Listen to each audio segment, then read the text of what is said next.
video I'm going to cut and fit some kitchen worktops. I had to cut 3 worktops for this kitchen and 1 for the utility room. All the worktops in this video are made from veneered chipboard. If we take a look at the kitchen plan, the worktops go here.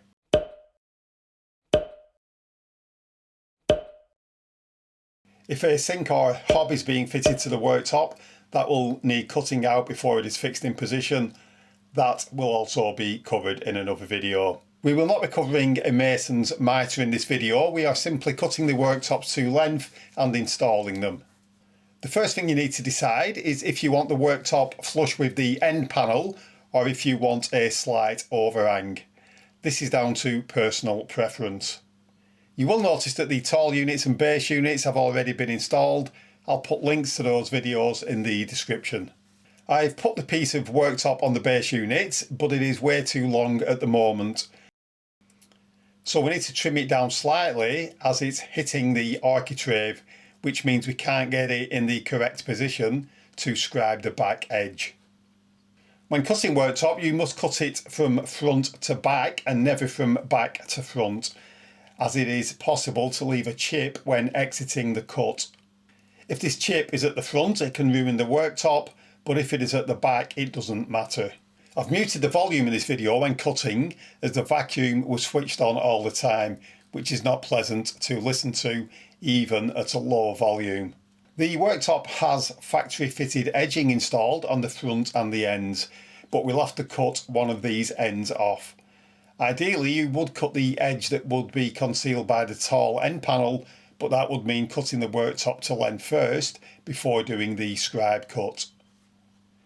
I started cutting the end panels and worktops using my cordless DeWalt circular saw, but the dust extraction was absolutely useless for a job like this, which is why I reverted to the Evolution circular saw. Unfortunately, you cannot cut through this kind of worktop in one go without chipping the surface, and so I'm doing every cut in multiple passes. Each time I lower the blade slightly so that each time I am only cutting a couple of millimetres. This is critical with the first cut, which is only set to about 1 millimetre deep. To do the cutting, I'm using the Evolution track compatible circular saw, but with a specialist blade that has more teeth, which will give us a finer cut.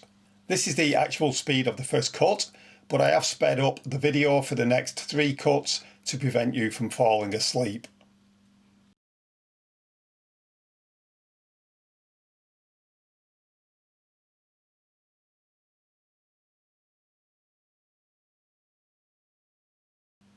I cut this worktop using roughly 4 cuts each time, so after the first cut I increased the blade depth by roughly 7 millimetres each cut.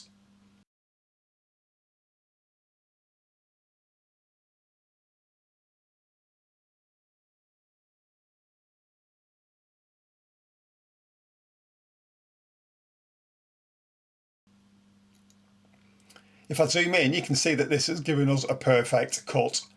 Obviously, it might be better using a plunge saw for a job like this, but I don't own one of those.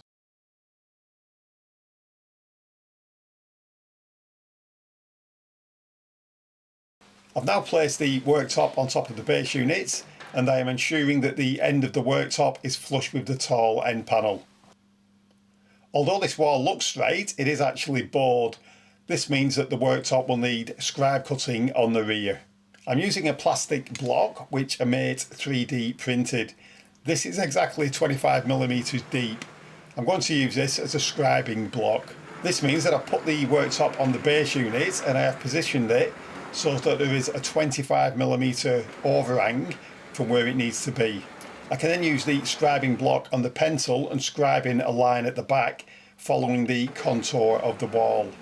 As you can see, the wall is out considerably, with the worktop touching the wall at one side and a huge gap at the other side.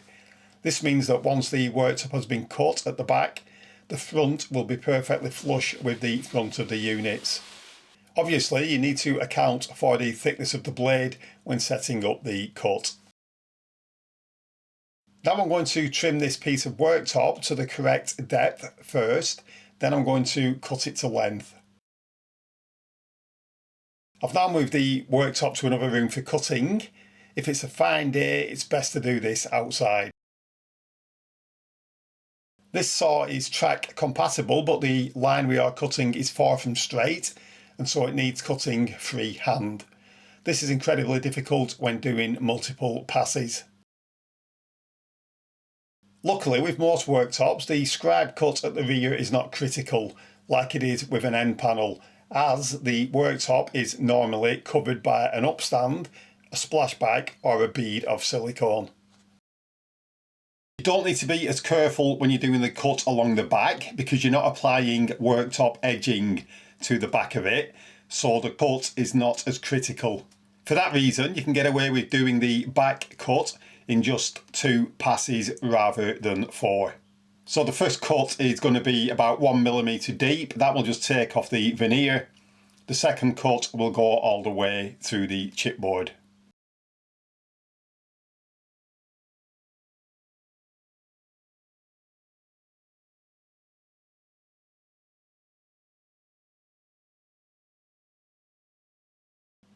I have to admit that I slipped off the line at one point, but it was barely noticeable and will be easily covered by the upstand and the splashback.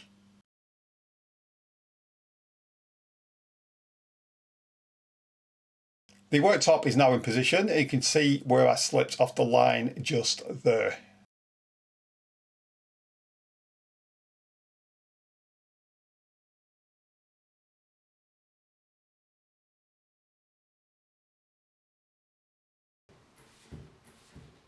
We now just need to cut it to the correct length.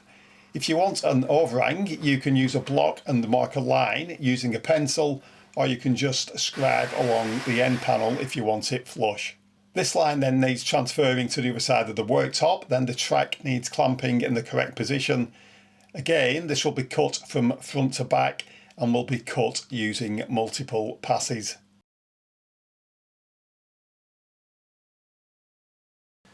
On the cut edge, we need to install worktop edging, which will be covered in another video.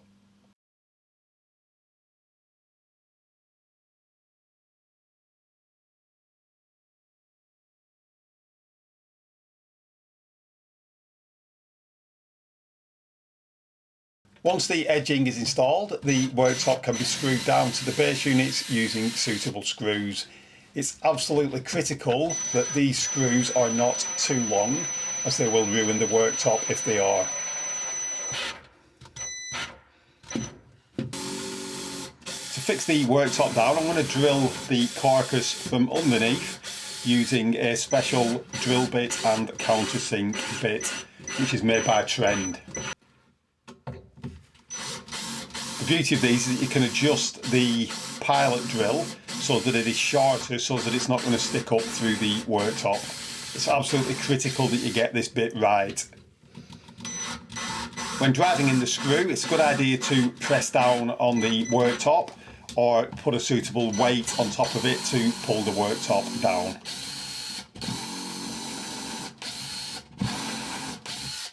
It's critical that you choose the correct length screw when doing this. The last thing you want to do is ruin the worktop. There's also some suitable fixing points on these carcasses where you can simply drill through with a small pilot hole and then drive in a suitable screw to hold the worktop in position. Again, it's absolutely critical that you choose the correct length screw when doing this. Now I'm going to cut this worktop for the island. This is more difficult than cutting a normal worktop, as both the front and back of the worktop is visible. This piece of worktop is also wider than the other worktops in the kitchen. I've set up the trestles and have placed a large scrap piece of chipboard down. This came with the kitchen and was to protect some of the kitchen components. I've laid the worktop down and marked where it needs cutting. At the back of the cut, I have placed a offcut of worktop, which was cut from another piece of worktop. This is a sacrificial piece, and its sole purpose is to prevent breakout when exiting this cut. I have clamped everything down, including the track. I'm now going to cut this worktop using 4 passes as before. The first cut will be about 1mm, then 3 more cuts of roughly 7mm each.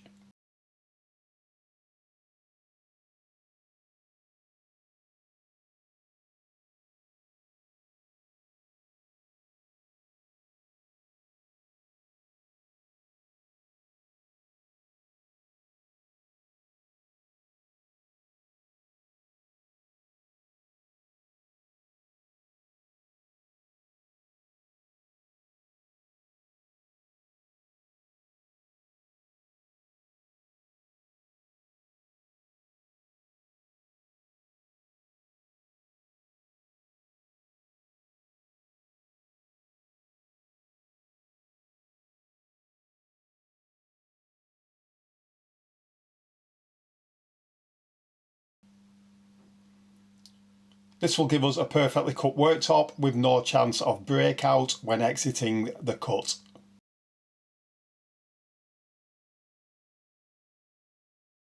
I hope you have found this video useful. Thanks for watching.